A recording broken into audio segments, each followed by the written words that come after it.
Are you serious? Are you serious? The President of the United States gets a little bit upset, but things did change.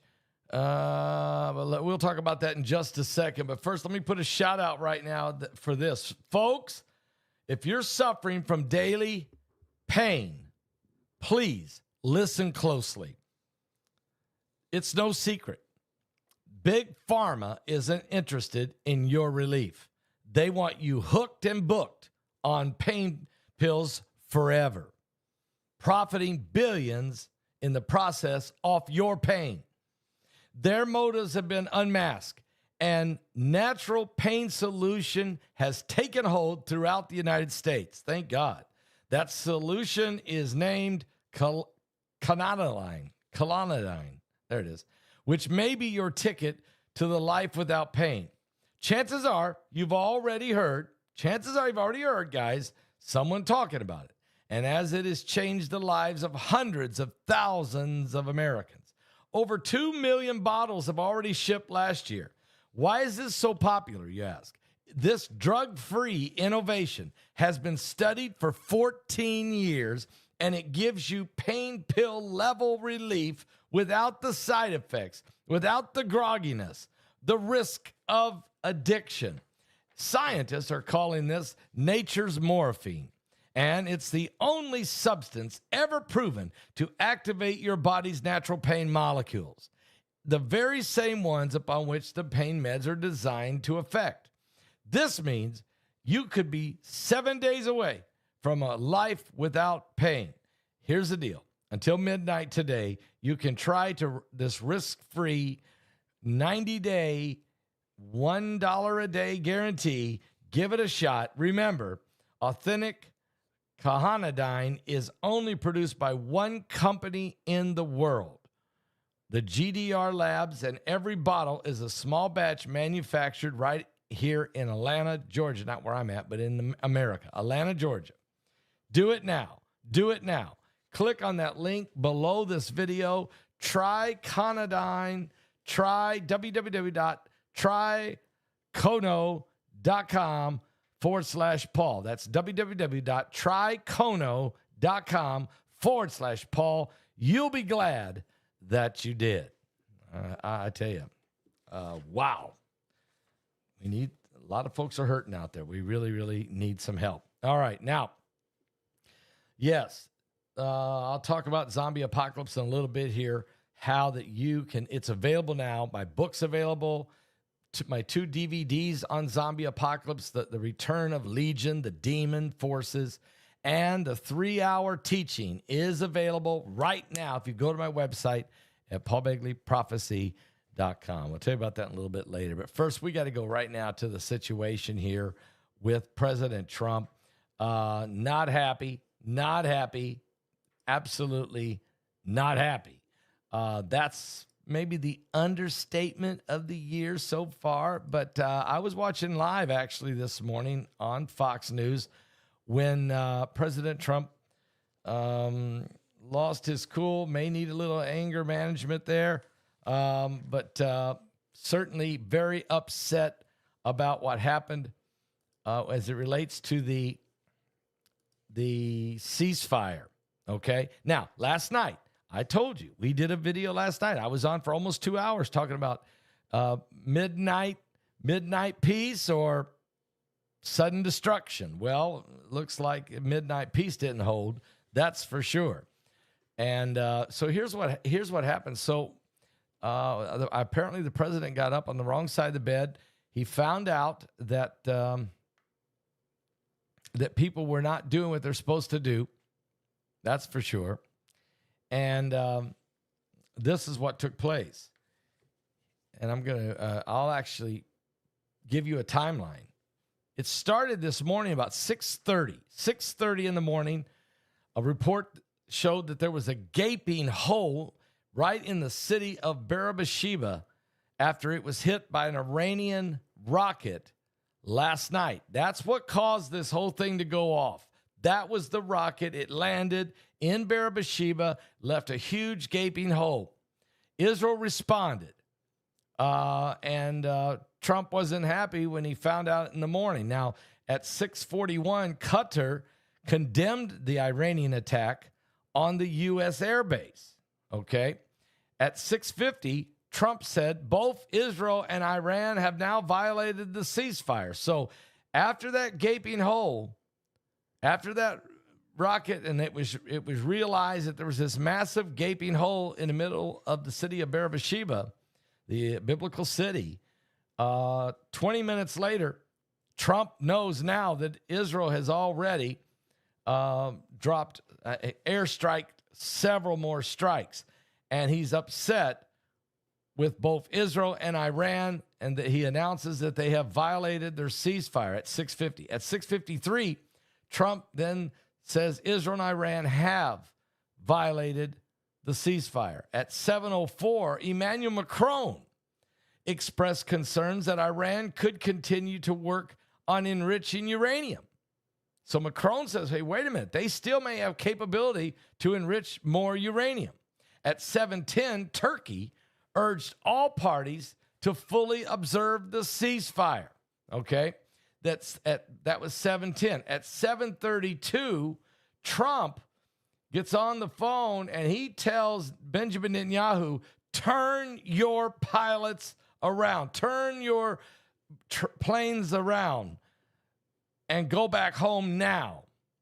And they did, folks. At 7:41, Egyptian president condemned Iran's attack on the U.S. airbase in Qatar. Everybody's a little late here, a day late and a dollar short. Trump, at 7:59, announces ceasefire is in effect. So Trump is upset at 6:50, and by 7:59, he announces the ceasefire is back on. So it took Trump about an hour. He stopped the Israeli planes. He made them turn around. He made everybody stop, and he went back and he made the announcement that the ceasefire is now back in effect. Then a few minutes later, at 8:03, Trump exceptionally firm and direct in a phone call to Benjamin Netanyahu. At 8:24, Iranian TV announced that another nuclear scientist was killed during the night after the ceasefire by the Israeli airstrike. At 8:34, Trump affirms he isn't looking for regime change in Iran as a tentative ceasefire takes hold. Okay, so Trump says, look, the ceasefire's back on, and we're not looking for regime change. Then in 8:35, Israel's Benjamin Netanyahu said he held off the tougher strike against Iran after speaking to President Donald Trump. So Netanyahu confirms that Trump's phone call made him turn the planes around. At 8:38, Netanyahu's office said he held off on the tougher strike after speaking to President Trump. He said it again. And then at 8:52, Israel's emergency services announces that 28 people have been killed during the 12-day war with Iran. Then at 9 o'clock, Trump says he doesn't want a regime change in Iran. He says it again, okay, because he's being questioned. At 9:06, Trump said Iran should be able to rebuild and do a good job. So he's now trying to move this from ceasefire to peace and rebuilding, okay, and stop the wars. At 9:40, Iran calls Qatar's emir to express the regret over the attack on the U.S. military base. So now there's people are starting to patch up. At 9:44, China says it hopes a ceasefire can be realized soon. Well, it already has. So China's like 3 hours late, but for some reason, China jumps in. And then at 9:53 this morning, the Israeli ambassador said that the strikes have killed at least 14 Iranian scientists, okay? Because they killed one last night. So that makes 14 Iranian nuclear scientists have been killed in the 12-day war with Iran. At 9:57 this morning, India welcomes the ceasefire between Iran and Israel. At 10:33, though, Russia says it is ready to help settle the conflict. Again, China and Russia are real late to the party, but appreciate it. And then at 10:57, about 100 French nationals arrived in Cyprus from Israel. So 100 French nationals were able to get on a plane and leave the nation of Israel, and they arrived in Cyprus. In other words, getting away, trying to get out of the country because of the war situation. Now, at 11:01, Trump, China can continue to purchase oil from Iran. Okay. Now, at 11:22, Egypt and Iran agree to work on de-escalation in the region. So now Egypt is trying to, cooler heads are starting to prevail. Trump is even saying China can start buying oil again from Iran. At 11:27, China says it supports Iran in achieving a real ceasefire. At 11:57, U.S. strikes on Iran add to the global travel disruptions, of course. That's recognized. We realize that. At 12 noon, U.S. officials say Iran still has tactical capability to threaten the United States. So even though their main nuclear facilities have been destroyed, Iran still has capability that they could hit the United States. They're not, completely, their military hasn't been dismantled, but it has been hurt. Now, then at 12:13 today, the United Nations calls the Israeli attack on the Iranian prison a breach of international law. Okay. Israel didn't hit the prison. They hit the road leading to the prison. At 12:22, oil prices dropped. They didn't go up. They dropped. They dropped yesterday. They dropped again today. In other words, Trump eliminating Iran's ability to use nuclear weapons has brought safety, security, confidence in the world, so much so that the price of oil is starting to go down. Okay? Not go up like the media said it would if the United States got involved and bombed Iran's nuclear plant. It's the opposite. The media kept saying the oil prices was going to go to $100 a barrel, remember? That was the media. The reality is, guess what? Iran don't have nukes no more. There's still going to be fighting going on, but Iran don't have nukes no more. And oh, by the way, Iran's not going to block the Straits of Hormuz either. Instead, China can go ahead and start buying oil from Iran. This dropped the price of oil, which is only going to help the American economy for sure. This is big. At 12:41, the IAEA said that additional impacts by the United States strikes on those nuclear facilities in Iran may have caused localized contamination. I repeat, the IAEA is admitting that the American strikes and impact on the nuclear facilities in Iran may have caused localized contamination of radiation.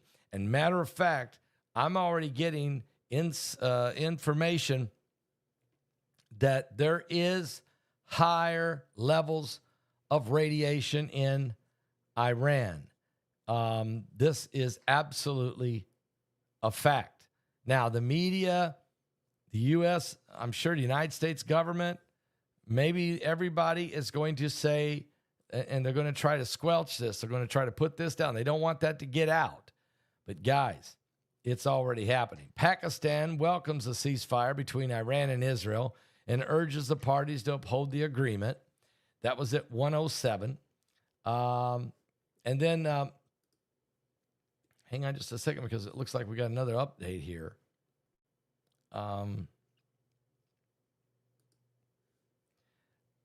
the United Nations Secretary General urges Israel and Iran to respect the ceasefire and hope it can be replicated in Gaza. So now he's going to bring Gaza into the table. At 2:25, Secretary of State Marco Rubio makes Iran-related phone calls with various foreign ministers. So they're working, trying to bring closure.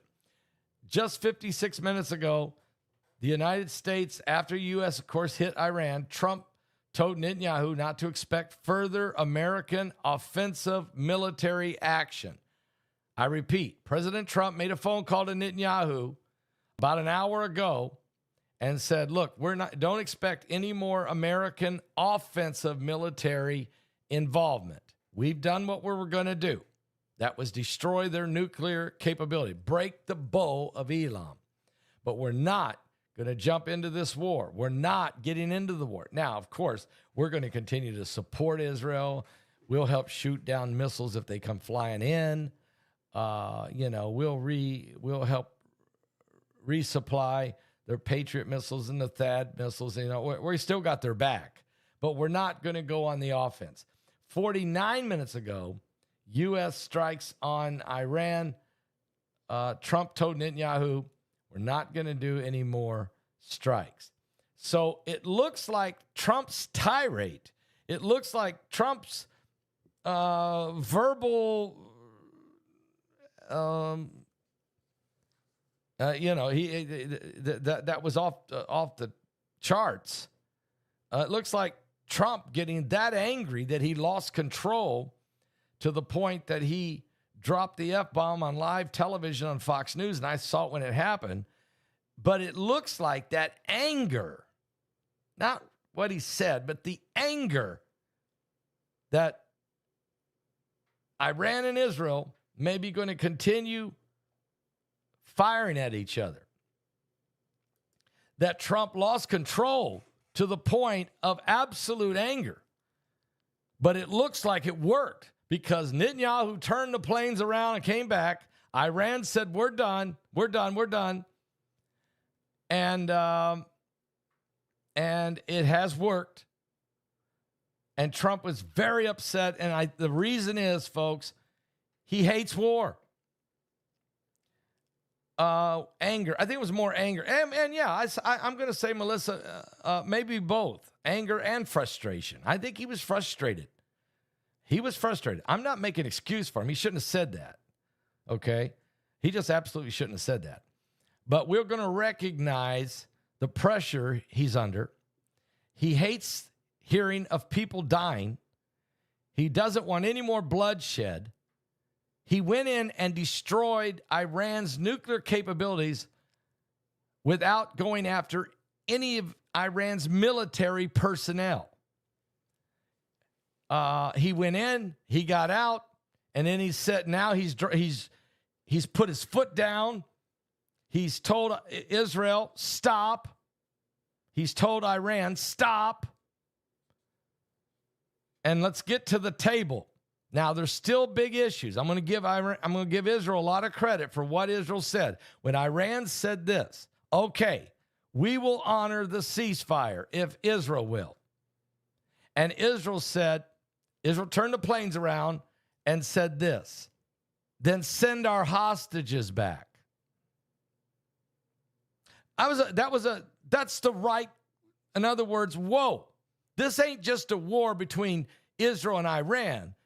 The war with Israel and Iran includes Hamas, the Houthis, and Hezbollah, and Syria for that matter.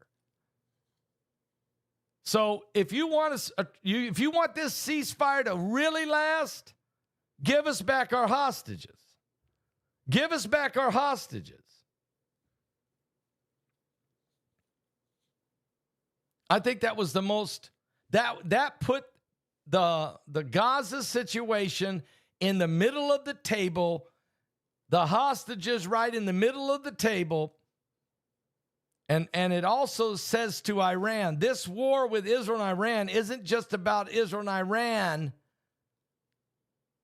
But when you say Iran, you also say Hamas, Houthis, and Hezbollah.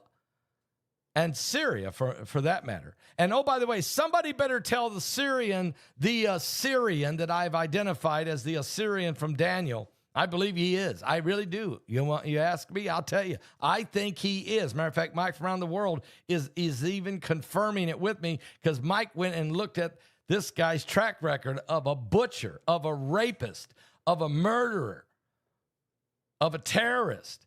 Yet he's got everybody shaking his hand and like, welcome. I'm so glad now somebody's in charge of Syria and everything's going to be okay in Syria. No, 15 churches were attacked on Sunday. They murdered people. They blew people up. They blew up bombs. They shot people. 15 churches in Syria. And how does that happen? It's because this guy is the Assyrian. Okay? So, somebody's got to get that. So somebody put that on the table while we're at it. I'll put it on the table. That if we're going to have a real peace deal, it's got to include stop killing Christians in the Middle East. And that includes the Christians in Gaza. That includes the Christians in Lebanon. That includes the Christians in Israel, all of which have died during this entire war. That includes the Christians in Iran. They have been Christians, but they're all part of the casualties of war. What happened in Syria was an outright attack on 15 churches, murdering people, because the Assyrian was taking advantage of the situation. This guy is not a peacemaking, loving leader of Syria. This guy is absolutely a problem. Now, we're not going to ever have peace in the Middle East until Jesus Christ comes. And then we're not going to have peace, by the way. Because then Jesus is going to be here 1,000 years. He's going to rule the world for 1,000 years with a rod of iron. And if you read the book of Zechariah, it tells you that not all the nations will go along with it. Get this, not all the nations will. And every year, Jesus Christ will want representatives of every country to come to Jerusalem to acknowledge the Feast of Tabernacles. It's right there in Zechariah 14. Nobody ever preaches this, because I'll tell you why they don't preach it. I'm going to tell you why some of our Protestant preachers won't preach this. Because if you preach that, you're saying Israel matters. You're saying the Holy Land is important even now. Not back then, but even now. You're saying that the Holy Land will even be important even after Jesus returns and sets up his kingdom for 1,000 years, that Jerusalem matters. Because here's what it says. It says, and every nation that doesn't send representatives or members of families to Jerusalem for the Feast of Tabernacles, Jesus Christ will stop the rain on that nation. That's why it says Christ will rule the nations with a rod of iron. It's not that he's going to beat brow and be brutal toward people. No. But he will execute judgment upon nations on the planet that are still in rebellion against him. Folks, it's in the Bible. No rain. And there will be nations that will not submit to Christ even when he comes. Even when he comes, he won't have. There will be people resisting him. So that is why, according to the Bible, after the 1,000 years of extending grace and the reign of Christ from Jerusalem, Jesus Christ will gather his armies from heaven, and he will come as a warrior and fight the battle of Armageddon. where he will completely destroy the Antichrist, the false prophet, and he will throw them into, and Lucifer as well, into the eternal abyss of darkness and the damnation of hell, into the bottomless pit where they will burn forever and ever. And those that follow Lucifer will go with them. And this is how the finality of the peace comes. Guess how it comes?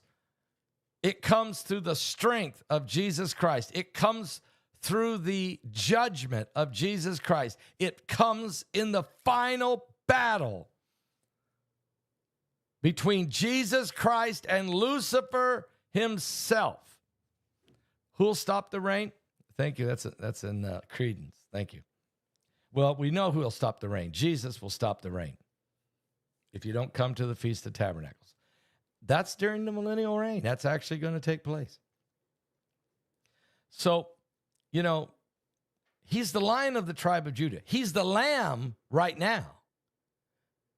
He's the Lamb slain from the foundation of the world. His blood is still available to receive for the grace of God. But he will, and he is the roaring lion of the tribe of Judah. And when he manifests in that demonstration, you'll know about it. The whole universe will know about it. He is the Son of the living God. He is the wandering preacher man right now. But he's also the King of Kings. He's the Lord of Lords. He's Alpha and Omega. He's the beginning and the end. He's the first and the last. It is he who was dead, but he's alive, and that forevermore. We're talking about Yeshua, the Son of God. John spent his days walking up and down the Jordan, making a pathway for the Lord. He cried out to the people, a message of repentance, the kingdom, heaven in his words. Confess your sins, the time is right. Come on in and get baptized. On the side of redemption you will stand. This was the mission of John the Baptist, a wandering preacher man.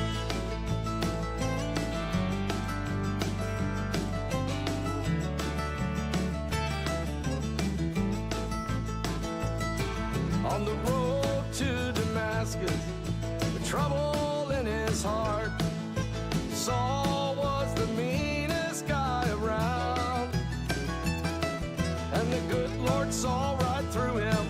It was time for a change. In a flash of light, He knocked him to the ground. What? he would never be the same, so he spread the truth with his new name. Message of redemption across the land. This was the mission of an apostle named Paul, a wandering preacher man.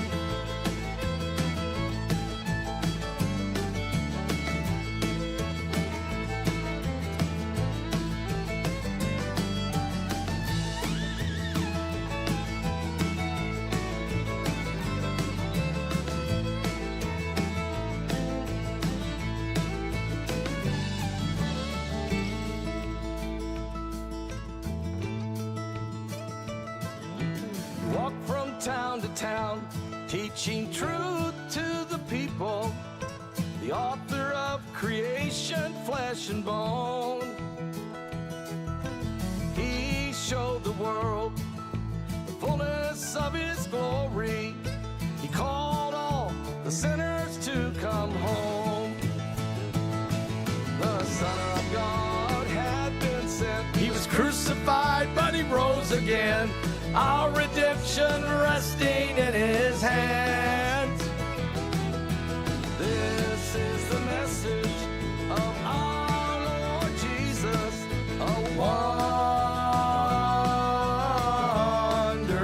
preacher man. Preacher man, our Lord was a preacher man.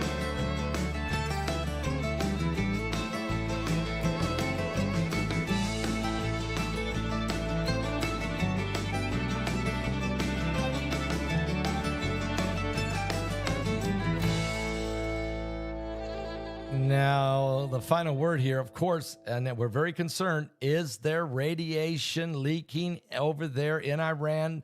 The IAEA says that there is, and they're not telling you, yes, there is radiation loose, but they're saying the localized area there may be some contamination. Well, they would certainly know.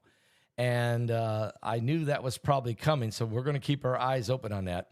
Now, meanwhile, President Trump is going to arrive anytime now into Europe. He's going to The Hague, where he'll be involved with meetings with other European leaders and those that are involved in NATO. It's going to be very interesting. And I do know that Vladimir Zelensky of Ukraine is going to come to the meetings, even though Ukraine's not a part of NATO. He's going to be there. Now, here's another point. My question is Erdogan from Turkey, is he coming? Because Turkey is a member of NATO. I'm just wondering about that. I'm going to be watching very close here because, you know, Turkey always wants to play this role of, you know, they're always on our side, then they're not, then they are.